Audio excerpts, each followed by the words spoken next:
You've spent most of your life apologizing for who you are, for your silence, for your ambition, for your distance. You've been told that good people sacrifice, that loyalty means staying even when it kills you. But here's the truth no one wants to hear. The world doesn't reward your selflessness. It exploits it. From the moment you were born, you were trained to serve everyone but yourself. Your family called it love. Your friends called it support. Society called it duty, but none of them cared what it cost you, as long as you kept paying. You've built your life around obligation, not freedom, around guilt, not purpose. And deep down, you know it. You know you're exhausted, not because you're weak, but because you've been carrying people who would never carry you. The world has programmed you to feel indebted for existing, to feel guilty for saying no, to feel selfish for wanting peace. But tell me this, why should you feel guilty for protecting your own energy? Why should you apologize for outgrowing people who refused to grow with you? You owe them nothing. Not your time, not your explanations, not your forgiveness. The same people who called you selfish for setting boundaries are the ones who used you when you had none. And once you realize that you start walking differently, you stop chasing validation. You stop begging to be understood. You stop bleeding for people who never even said thank you. Because peace isn't found in pleasing others, it's found in reclaiming yourself. And if that makes you cold, arrogant, or heartless, then so be it. Maybe that's what freedom really looks like. Indifference to the opinions of those who only loved you when you were easy to control. So if you're ready to take that power back, this is where it starts. You owe them nothing. Now, before we begin, subscribe. Not for me, but for you. Because the next few minutes might free you from every chain you didn't even know you were wearing. 1. The world trains you to feel indebted. You didn't come into this world owing anyone anything, but they made you believe you did. From the moment you could walk, talk, and think, you were fed the same poison. Be grateful, be obedient, be humble. But humility, in their world, didn't mean strength, it meant submission. You were taught that love requires sacrifice. That being good means putting everyone else first, that it's selfish to say no. But what if I told you that was never morality? It was programming. Society thrives on obedient men. Men who bow their heads, nod quietly, and never question why they feel guilty for wanting more. From your family to your teachers, from your job to the system, every institution benefits when you carry the weight that doesn't belong to you. That's why guilt is such an effective leash. You don't need bars to be imprisoned, just the belief that leaving makes you the bad guy. Think about it. When was the last time you said no without explaining yourself? When was the last time you chose yourself and didn't feel the need to apologize afterward? You've been conditioned to believe that your worth is tied to your usefulness. The moment you stop serving others, you start questioning your value. That's not empathy, that's control. Your parents told you to respect your elders, but sometimes that meant tolerating manipulation. Your job told you to be a team player, but that often meant being exploited by people who never respected your boundaries. Your friends told you, you've changed, but what they really meant was you stopped serving their comfort. And it's not your fault you believed it. You were rewarded for it your entire life. The more you gave, the more they praised you. The more you sacrificed, the more they clapped. Until one day you realized their applause wasn't appreciation. It was dependence. You became their emotional ATM, their therapist, their savior, their stability, and they made sure you never questioned it. Because the moment you start asking why you owe them, you start remembering your power. You start realizing that not all love is love. Some of it is just emotional debt disguised as connection. You owe your parents respect, but not your peace. You owe your friends loyalty, but not your identity. You owe your partner effort, but not self-erasure. Freedom begins the moment you stop confusing obligation with purpose. They told you gratitude means never walking away, but real gratitude isn't compliance, it's awareness. You can appreciate someone's role in your past without giving them control over your future. You can be thankful and walk away. You can love them and outgrow them. You can respect them and refuse to be their servant. That's what they never taught you. Because a man who owes nothing is dangerous. He's unpredictable, untouchable, uncontrolled. That's the kind of man systems fear, the man who sees through guilt, through obligation, through every emotional chain they've disguised as duty. And the moment you see it, truly see it, something changes in you. You stop apologizing for your peace. You stop explaining your distance. You stop seeking permission to evolve, because you finally realize the truth. You were never born to repay the world. You were born to rebuild it on your own terms. And that begins when you whisper one sentence to yourself: I owe them nothing. 2. Family isn't a free pass to drain you. They'll say, but it's family, as if that sentence alone is supposed to override every boundary, every ounce of peace, every drop of your self-respect. That phrase has been used for centuries as emotional blackmail. It's family, the perfect excuse to tolerate manipulation, disrespect, and guilt. But let's be honest, blood isn't a free pass to drain you. You didn't choose your family. You were born into a system of expectations, guilt, and invisible contracts you never signed. You were taught to keep quiet out of respect, to sacrifice your comfort for love, to stay small so others could feel big. But loyalty means nothing when it's one-sided. If love only exists when you're silent, that's not love. That's control. Families often preach unity, but what they really mean is obedience. They want you to fit their version of who you should be, not who you are. They want you to shrink your dreams so they don't feel insecure about their own. And when you finally stop playing that role, they call you ungrateful. But let me ask you, what's more disrespectful?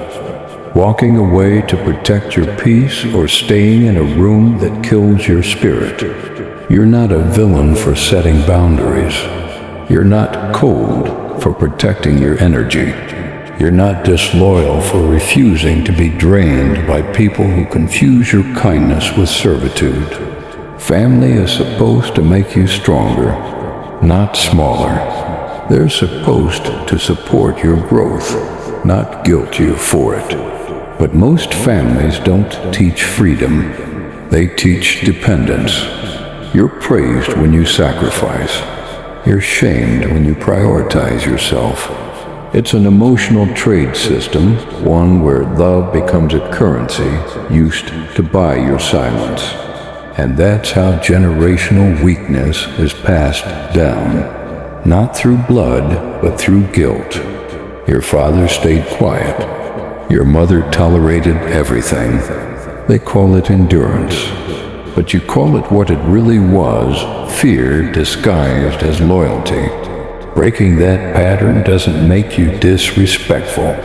It makes you awake, because real loyalty is earned through respect, not demanded through guilt. Real love doesn't need to cage you to prove it's real. You can love your parents and still say, "This conversation ends here." You can love your siblings and still decide, "I won't carry your chaos anymore." You can love your bloodline and still choose to evolve beyond it. That's not betrayal, that's transformation. And here's the truth. The moment you stop letting your family emotionally drain you, they'll say you've changed. They'll call you selfish, distant, unrecognizable. But remember this, you were never born to live the same story as them. You were born to rewrite it. The cycle of guilt ends the moment you stop believing that family is a hall pass for abuse. Because if love hurts your peace, it's not love, it's a leash. So stop feeling guilty for pulling away. You're not abandoning them, you're saving yourself. And when they finally call you back, not to control you, but to understand you, that's when you'll know you've broken the curse. Until then, stay calm, stay cold, stay free. You owe them love, yes, but not access. You can honor your roots without letting them wrap around your neck. Because family isn't supposed to drain you. It's supposed to remind you who you are when the world forgets. And if they can't do that, you owe them nothing. 3. Friends who guilt you are just cowards in disguise. Real friendship is built on freedom, not obligation. But most people don't want friends. They want emotional hostages. They want someone to always be available, always agree, always make them feel better about their mediocrity. The moment you outgrow the version of yourself they're comfortable with, suddenly you've changed. Suddenly you're acting different. They call it betrayal. But it's not betrayal, it's evolution. The truth is, your growth threatens their comfort. When you stop needing their approval, they lose their power over you. And insecure people hate losing control. So they do what cowards always do. They hide behind guilt. They'll say, "You've been distant." They'll remind you of all the times they were there for you. They'll twist the narrative until you start questioning yourself. But think about it. Real friends don't make you feel guilty for growing. They celebrate it.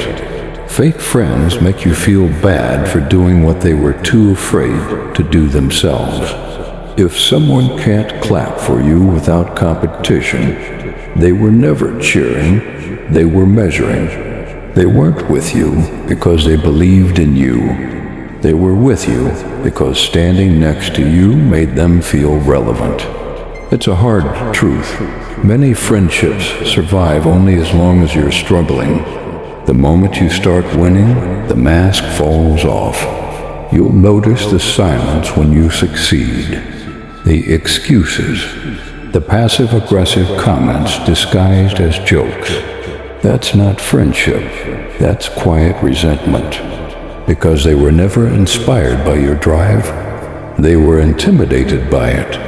They liked you better when you were beneath them, emotionally or financially.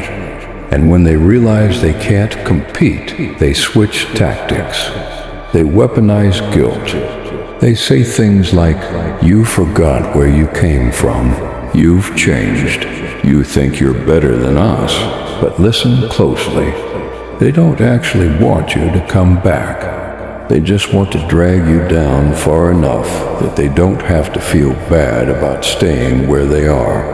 That's the sickness of emotional dependency. It's not love, it's fear. They fear losing you, not because they value you, but because your presence validated their stagnation. And if you're not careful, you'll start believing their guilt trips. You'll start dimming your light just to keep them comfortable. You'll start apologizing for doing better, but you don't owe them an apology for evolving. The friend who can't handle your success was never your friend. They were your shadow. They followed you because you gave them light. And when you finally step into your full power, they disappear. Not because you changed, but because your growth exposed their cowardice. Here's the truth most people can't face. You don't lose real friends when you elevate. You just lose the ones who were never meant to stand beside you at higher altitudes. The air gets thinner up there. The weak can't breathe where the strong belong. And yes, walking away hurts, but staying small for people who secretly resent you hurts worse. Let them call you arrogant. Let them say you've forgotten them. You haven't forgotten, you've just remembered who you are. You can love your friends from afar. You can wish them well while refusing to be drained by their insecurity. You can walk your path alone because real ones will catch up. The rest, they'll stay behind, making excuses and mistaking comfort for loyalty. You owe them nothing. Not your energy, not your validation, not your guilt. Because real friends don't need proof. They don't compete. They don't drain. They clap when you win, even when they're still losing. And that's how you tell the difference between those who love you and those who only loved your reflection in their shadow. 4. You don't owe love to people who never respected you. Forgiveness and access are not the same thing. You can forgive someone completely and still never let them touch your peace again. But society conditions you to confuse forgiveness with weakness. It tells you that good people always give second chances, that walking away is bitterness, that setting boundaries is cruelty. That's a lie. Forgiveness is freedom. Access is privilege. And not everyone deserves both.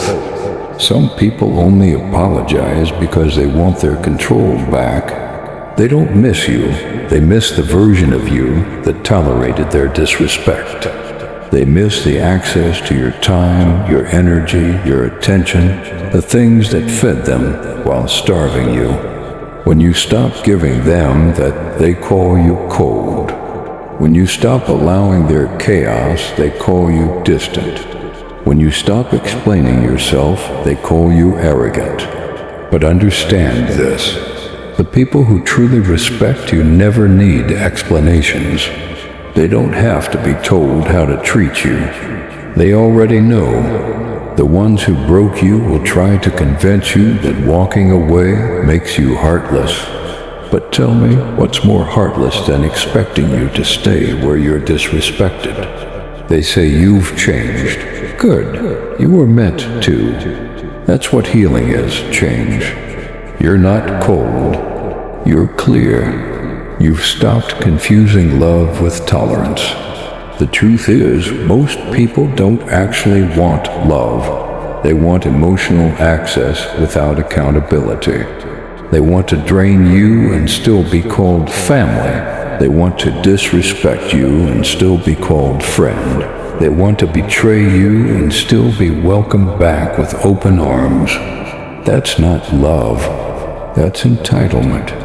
Real love is built on mutual respect. It's the kind that doesn't require begging, chasing, or defending your worth. If someone can't see your value unless you're on your knees explaining it, they were never worthy of being close to you in the first place. There comes a point when being understanding becomes self-betrayal. When you spend your life making excuses for people who would never do the same for you. When you call it compassion, but it's really fear of being alone. That's when you have to make the hard choice to protect your peace over their comfort. Because some people only learn through absence. They'll never hear your words. They'll only understand your silence. When your energy disappears, when your validation stops feeding them, they'll feel the void they created. You don't need revenge. You don't need to prove your worth. You just need distance. Absence is the loudest form of closure. Walking away isn't hate, it's respect for yourself. And if someone mistakes your boundaries for bitterness, that's their guilt talking, not your cruelty. You owe no love to those who turned yours into leverage. You owe no softness to those who mistook it for weakness. You owe no explanation for outgrowing people who never grew with you. Remember, forgiveness is internal. It frees you. Access is external. It costs you.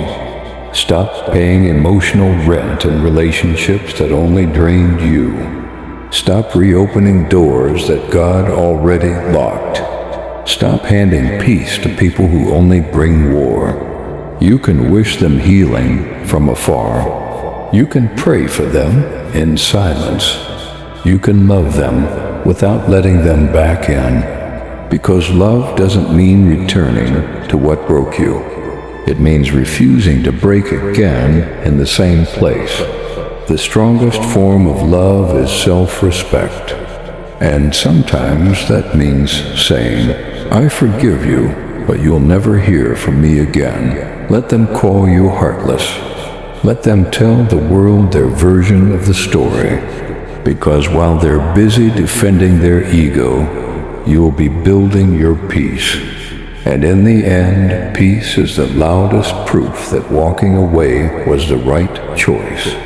You don't owe them love. You don't owe them access. You don't owe them another chance to hurt you. You owe yourself freedom. 5. Society profits from your obedience. From the moment you were born, you were trained to obey, not to think, not to question, just to comply. Be a good student, be a good employee, be a good citizen. It sounds noble, but what it really means is be predictable. Because obedience is the fuel that keeps the machine alive. They don't want thinkers. They want workers. They don't want leaders. They want followers dressed in professionalism. They don't want rebels. They want consumers. Every rule you were taught growing up, from school to religion to social etiquette, was designed to condition your instincts for submission. Raise your hand to speak. Ask for permission to leave. Follow the crowd or be punished for standing out. By the time you become an adult, you've been psychologically neutered. You've learned to mistake compliance for morality. And every time you feel that spark of rebellion, you silence it. Because society told you rebellion is wrong. But here's the truth. The world doesn't collapse because of disobedience. It collapses because of blind obedience. Every great injustice in history was powered by obedient men following orders. Every tyrant rose to power because millions of people were too afraid to question them. And every system that enslaves your mind thrives because you keep believing that's just how things are. You're taught to be polite when you should be powerful, to be quiet when you should be questioning, to be tolerant when you should be ruthless with your boundaries. That's how the system survives, by feeding on your silence. It convinces you that rebellion is dangerous, when in reality, obedience is what's killing you. Look at your daily life. Every ad, every headline, every algorithm is designed to keep you emotionally reactive and intellectually numb. Outrage keeps you distracted. Entertainment keeps you docile. Debt keeps you obedient. It's not an accident. A calm, detached, self-sufficient mind is the enemy of control. So they make you addicted to attention, to validation, to consumption. They sell you the illusion of freedom, while quietly training you to fear actual independence. Because an obedient man is predictable, and predictability is the foundation of profit. That's why schools don't teach sovereignty, they teach subservience. That's why jobs don't build wealth, they build dependency. That's why media doesn't inform, it manipulates emotion. Every system wants one thing: your compliance. When you obey without question, you serve their agenda, not your own. When you stay silent in the face of lies, you protect their comfort, not your integrity. When you play it safe, you trade freedom for approval. You think being good will make you loved, but the truth is, being good only makes you useful. You don't owe the system your obedience. You don't owe society your silence. You owe yourself the right to think, to question, to refuse. Disobedience isn't chaos, it's clarity. It's seeing the invisible chains and daring to break them. You were told to stay in line, but ask yourself, where does that line even lead? To debt, to burnout, to a lifetime of working for dreams that aren't yours. Rebellion doesn't always look like fire. Sometimes it's quiet. Sometimes it's walking away. Sometimes it's saying no with a calm that terrifies the system that once owned you. The moment you stop needing their approval, you become dangerous, because a free man cannot be manipulated. The obedient lie for permission. The free act from conviction. The world will call you arrogant for refusing to play the game. They'll call you selfish for choosing peace over performance. They'll call you lost because you no longer worship their idols. But in time, they'll see it. Your refusal was your rebirth. You weren't meant to serve the system. You were meant to master yourself. So stop apologizing for outgrowing your conditioning. Stop explaining your independence to people still chained by conformity. And stop feeling guilty for walking away from a world that profits from your obedience. You owe them nothing. Not your voice. Not your time. Not your compliance. You owe yourself truth. Because once you stop being obedient, you stop being owned.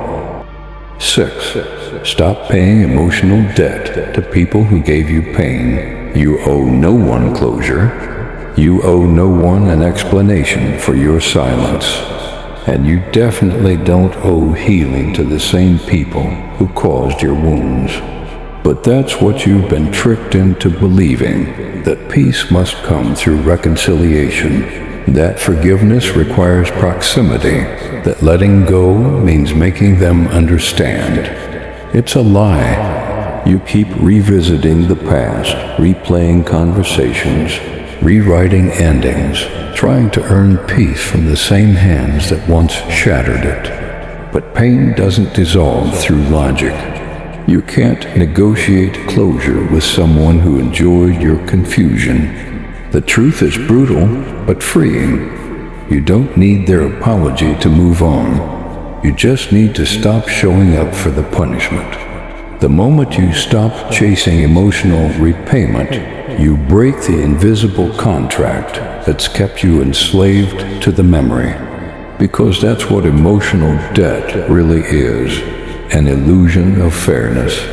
You think if you hurt enough, stay long enough, explain well enough, they'll eventually get it. But they won't, because they did get it, they just didn't care. And yet you keep paying with your thoughts, with your time, with your peace, like a prisoner doing favors for his captor, hoping the kindness buys release. It never will. Some people feed on guilt. They weaponize your empathy, turning your forgiveness into their fuel. Every time you revisit the past, you're not healing, you're reopening the wound. You're letting ghosts rent space in your head while your future rots outside the door. At some point, you must realize you're not broken anymore. You're just addicted to the story of being broken. Because that story gives you identity. It gives the pain meaning. But real healing comes when you destroy the story, not keep rewriting it. Think of it like this. Every time you think about what they did, you're sending emotional money into a bankrupt account. You're investing energy into something that will never yield return. You're paying off debt to people who stopped thinking about you a long time ago. They moved on, maybe to another victim, maybe to another distraction, but definitely away from the damage they caused. Meanwhile, you're still building monuments to their betrayal inside your mind. That's not justice. That's self-torture disguised as loyalty. Let the debt die. You don't need them to understand. You don't need to forgive them out loud. You don't even need to feel over it. You just need to stop participating in their story. When you detach, something miraculous happens. The pain starts to starve. Without your attention, it begins to lose meaning. And in that emptiness, peace quietly returns. Forgiveness isn't about saying, it's okay. It's about saying, it's irrelevant. You don't have to forgive to be free. You just have to forget to keep paying. And that's what the strong eventually understand. Healing isn't about mending what was broken. It's about walking away from what keeps breaking you. You've been loyal to your pain for too long. You've mistaken endurance for strength. You think holding on makes you deep, but sometimes it just makes you delayed. The pain served its purpose. It woke you up. Now its job is done. You don't owe emotional debt to people who proved they couldn't value it. You don't owe explanations to those who never listened. You don't owe softness to those who mistook it for weakness. Peace isn't something they give back, it's something you take back. So close the book, not because they deserve your silence, but because you deserve your future. Let the debt die with their absence. The moment you stop trying to fix what broke you, you become untouchable. Because peace doesn't come from them finally changing. It comes from you finally stopping the payment plan. 7. Boundaries are the real form of love. Most people think love means saying yes. Yes to family. Yes to friends. Yes to partners who take more than they give. They think love means sacrifice, even when the sacrifice is themselves. But here's the truth no one teaches you. Love without boundaries isn't love. It's self-erasure. When you give endlessly, when you say yes to everything, when you carry burdens that were never yours to hold, you're not being loving. You're being afraid. Afraid of rejection, afraid of guilt, afraid of being seen as selfish. But real love, the kind that heals instead of drains, begins when you have the courage to say no. Because no isn't cruelty, it's clarity. It's how you tell the world, I know my worth and I won't trade it for approval. You can't pour from an empty cup, and you can't protect anyone else while you're bleeding yourself dry. The people who guilt you for having boundaries aren't hurt, they're exposed. They depended on your lack of self-respect to maintain control. That's why they call you cold when you stop tolerating disrespect. That's why they say you've changed when you finally start choosing peace over chaos. But you didn't change, you evolved. You stopped confusing self-destruction with kindness. You stopped performing the role of the savior for people who never planned to save you. Understand this: a boundary isn't a wall. It's a filter. It doesn't keep love out, it keeps poison from getting in. Every no you say to manipulation, guilt, and emotional exhaustion is a yes to your peace. And every time you let someone walk all over you in the name of understanding, you're not being noble, you're being used. The weak will call boundaries selfish because they benefit from your lack of them. The strong will respect them because they understand what it costs to maintain them. Love is not measured by how much you tolerate, but by how much truth you can hold without breaking. If someone truly loves you, your boundaries won't scare them. They'll inspire them. They'll recognize your no as strength, the kind that makes love sustainable instead of parasitic. Because love without self-respect always ends in resentment. You start by overgiving, thinking it proves your loyalty. But slowly it poisons you. You begin to feel unseen, unheard, unappreciated. And by the time you realize it, you've become addicted to the very pain you thought love would cure. Setting boundaries isn't rejecting others. It's protecting the part of you that can love them correctly. Without it, you start loving from obligation instead of freedom. And love that comes from fear isn't love, it's survival. You must understand, boundaries are how you teach people to love you, not through lectures, not through explanations, but through consistent action. If someone crosses a line and you let them, you've drawn a map to your weakness. If you enforce your boundary and walk away, you've drawn a map to your strength. The world respects what it can't manipulate. And that's why boundaries are magnetic. They attract only those who value you enough to stay within them. So stop apologizing for having standards.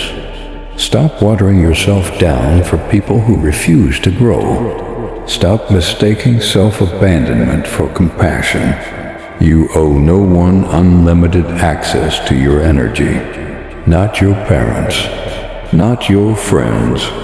Not your lover. You are not obligated to destroy yourself so others can feel comfortable. That's not empathy. That's emotional slavery. Boundaries aren't barriers to love. They're the proof of it. Because when you finally honor your limits, you become capable of giving something real, not the tired, fractured version of yourself people got before.